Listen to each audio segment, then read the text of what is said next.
तो हम इसमें एक हर्बल टी बनाएंगे और देखते हैं हम यहाँ से क्या क्या उठा सकते हैं और उसमें इंग्रेडिएंट्स डाल सकते हैं। को मैं दिखा देता हूँ। तो इसका अपना एक टेस्ट होता है, थोड़ी सी कड़वाहट होती है इसमें।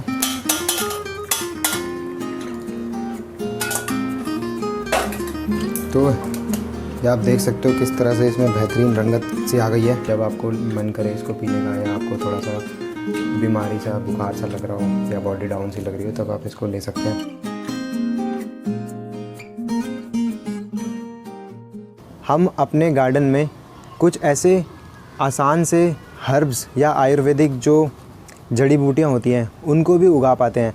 और एक बात और इसमें ऐड कर देता हूँ कि जो ये आयुर्वेदिक प्लांट्स होते हैं या हर्ब्स होते हैं, जड़ी बूटी के जो औषधीय पौधे होते हैं, ये इतने आसान होते हैं उगाने कि इनको हम छोटे से छोटे गमलों में उगा सकते हैं। मैंने यहाँ पर बहुत सारे 6 इंच के गमलों में भी उगा रखे हैं और इनको ज़्यादा खाद की ज़रूरत नहीं होती, बल्कि ज़रूरत ही नहीं होती। इनको ज़्यादा पानी की भी ज़रूरत नहीं होती, देखभाल की ज़्यादा ज़रूरत नहीं होती। और फिर इसका सबसे बड़ा फ़ायदा ये है कि अगर हमने इसको एक बार लगा दिया, चाहे हम कहीं से दोस्तों से इसको ले लें, कहीं से इसकी कटिंग से लगा लें, बीज से लगा लें या नर्सरी से ख़रीद लें, और एक बार लगाने के बाद ये हमारे पास सालों साल चलते रहेंगे। फिर हमें इसको बार बार लगाने की ज़रूरत नहीं पड़ेगी। सब्जियों की तरह कि एक सीज़न लगाया तो ये सीज़नल नहीं होते। इनको हम बोलते हैं कि ये पेरेनियल होते हैं, अगर अंग्रेज़ी में हम इसको शब्द को ले, या साल दर साल चलते हैं। और दूसरी जो कैटेगरी होती है जो सीज़नल होते हैं उनको हम एनुअल्स बोलते हैं, जो जिसमें सब्जियां आ जाती हैं हमारी।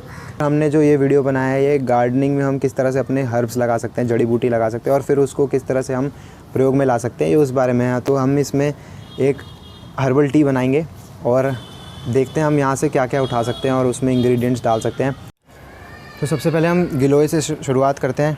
थोड़ी सी इस काढ़ा को बनाने के लिए या इस हर्बल टी को बनाने के लिए गिलोय ले लेते हैं। गिलोय के लिए हमें जो पार्ट चाहिए होता है वो इसकी ये स्टेम चाहिए होती है, जो ये ड्राई हो गई है स्टेम, या जो ये सूख चुकी है, जो ऐसी सूखी हुई दिख रही है, एक्चुअली ये सूखी हुई नहीं है। तो इसके हम इतने बड़े टुकड़े 3 इंच 4 इंच 2 इंच ले सकते हैं अगर हम 2 कप बनाना चाह रहे हैं काढ़ा तो। बट फ़िलहाल अभी अपने पास इस तरह की कोई स्टेम ऐसी है नहीं और मैं इसे तोड़ना नहीं चाह रहा, तो मैं इसके पत्ते ले लेता हूँ। आप लीव्स भी ले सकते हैं इसकी। लीव्स इसकी बहुत थोड़ी कड़वी सी हो जाती हैं और एक पंजेंट टेस्ट होता है उनका, को मैं दिखा देता हूँ। तो इसका अपना एक टेस्ट होता है, थोड़ी सी कड़वाहट होती है इसमें, पंजन सी होती है। गिलोय जैसा कि आप अभी जानते ही हैं। एक पत्ता मैं और ले लेता हूँ कि इस महामारी में किस तरह से इसको प्रमोट किया जा रहा है और किस तरह से ये इसके फ़ायदे हैं, लाभ हैं।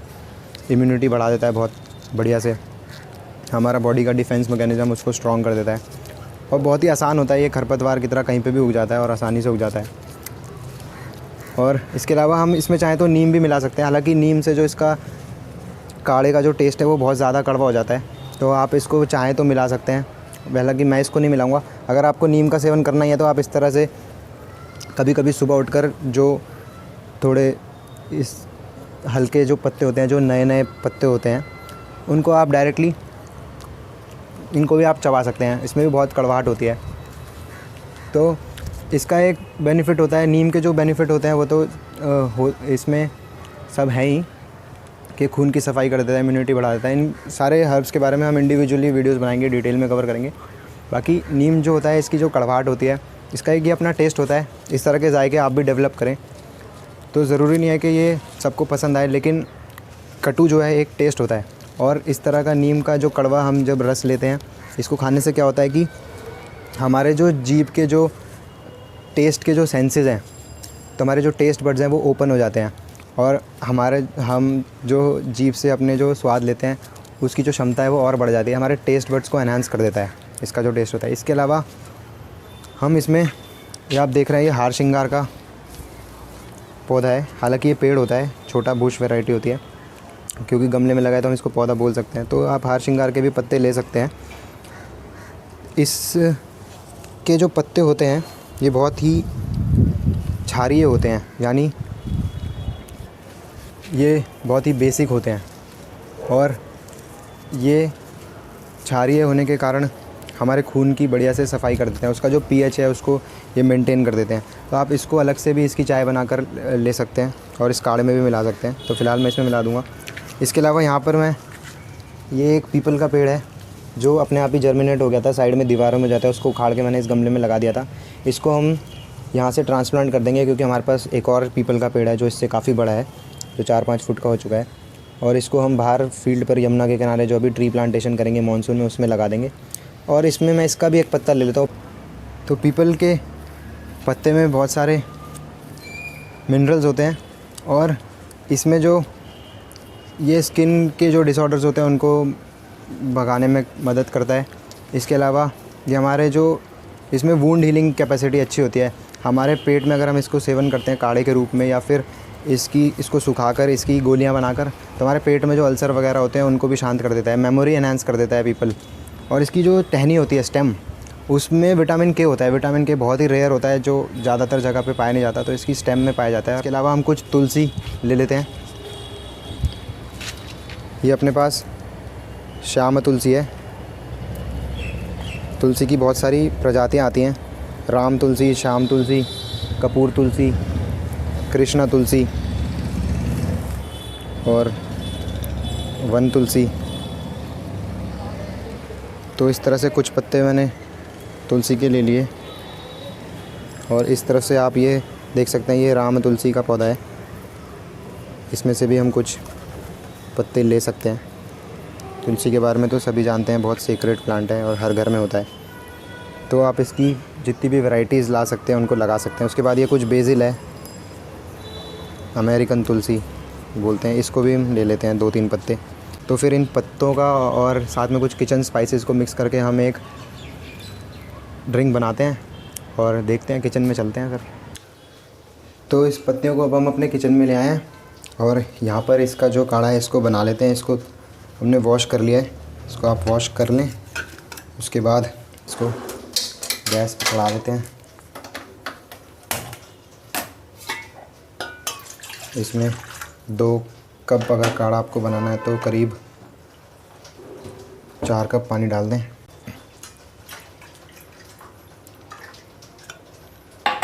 उसके बाद इसमें हो गया पत्तों को सबको हम डाल देते हैं और थोड़े से कुछ स्पाइसेस किचन से ले लेते हैं और आपको बता देते हैं इसमें क्या क्या हम ऑप्शन डाल सकते हैं।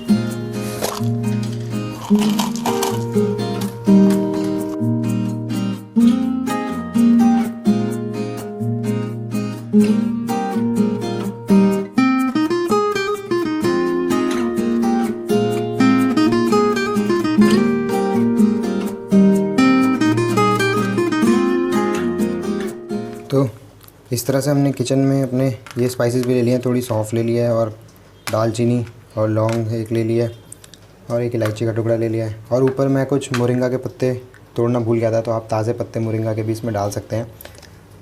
छत पे हमारे मोरिंगा का पेड़ भी लगा हुआ है, तो अपने पास ये कुछ मोरिंगा का पाउडर है तो हम इसको यूज़ कर लेते हैं फ़िलहाल इसमें।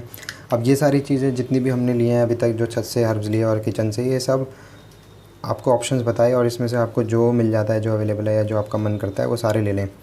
और इसको भी हम अब इसमें डाल देते हैं। ये जितने भी हर्ब्स हैं ये सारे ड्राइंग नेचर के होते हैं और ये शरीर में खुश्की कर देते हैं, तो इस बात का ध्यान रखें। और ये ज़्यादातर सारे के सारे गर्म होते हैं, एक्सेप्ट जो इसमें इलायची पड़ी है वो और नीम की पत्तियाँ, ये दोनों ठंडी होती हैं, लेकिन ये भी ड्राइंग नेचर की होती हैं। और इसके अलावा जो सौंफ होती है वो गर्म होती है, लेकिन वो ड्राइंग नहीं होती, वो ऑयली होती है, चिकनाहट देती है। तो इस तरह से हमने इसको बैलेंस कर सकते हैं। इसमें इलायची डाल दी तो थोड़ी ठंडक आ जाएगी, सौंफ डालने से थोड़ी चिकनाहट आ जाएगी, हालांकि फिर भी इसकी टेंडेंसी गर्म की तरफ ही होगी। और इसको हम अब इसको थोड़ा सा उबलने देते हैं। इसको हल्का सा खोल के हल्का सा ढक देते हैं ताकि इसके अंदर जो इसके फ्लेवर्स हैं वो ढंग से आ जाएं। क्योंकि ये इतना गर्म होता है तो आप इसको गर्मियों में इसको ध्यान रखें और हफ्ते में इसका 1-8 बार सेवन कर लें। और सर्दियों में आप इसको हफ्ते में 2-3 बार 4 बार ले सकते हैं, जैसा भी आपकी रिक्वायरमेंट हो। और ज़रूरी नहीं है कि इसको हर रोज़ लेना या अपनी हैबिट में लाना है। जब आपको मन करे इसको पीने का या आपको थोड़ा सा बीमारी सा बुखार सा लग रहा हो या बॉडी डाउन सी लग रही हो तब आप इसको ले सकते हैं। तो अभी हम इसको उबलने देंगे और जब ये हाफ़ हो जाएगा उसके बाद इसको छान के इसमें गुड़ वगैरह या फिर खांड मिलाकर या कोई भी स्वीटनर जो मिलाना है हमें बूरा मिलाकर इसको हम पी सकते हैं। इसको सुबह सुबह खाली पेट पी लें और इसको पीने के बाद करीब आधा घंटा तक अगर कुछ ना खाएं तो ये ज़्यादा बढ़िया असर करेगा। तो अभी इसको 20 मिनट के करीब हो चुका है उबलते हुए और ये काफ़ी कम हो चुका है। इसमें हमने थोड़ा सा गुड़ डाल दिया था थोड़ी मिठास के लिए। अब अपन इसको निकाल लेते हैं गैस से और इसको छान लेते हैं।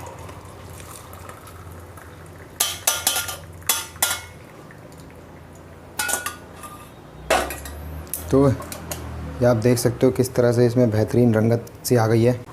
और ये जो अपनी हर्बल टी है या औषधीय चाय जिसे बोल सकते हैं, काढ़ा बोल सकते हैं, ये अब रेडी हो चुका है।